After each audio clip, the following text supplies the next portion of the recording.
Snowstorms. In Finland, it's just Tuesday. In the southern US, it's the end of civilization. In Finland, people shovel quietly and go to work. Snow is normal. Life continues. In the US, people see one snowflake and panic begins.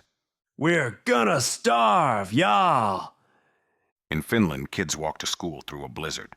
10 kilometers, easy varm upp. In the US, schools shut down for a dusting. We're learning more physics here than in class. In Finland, snow is a way of life. Grill works better in cold.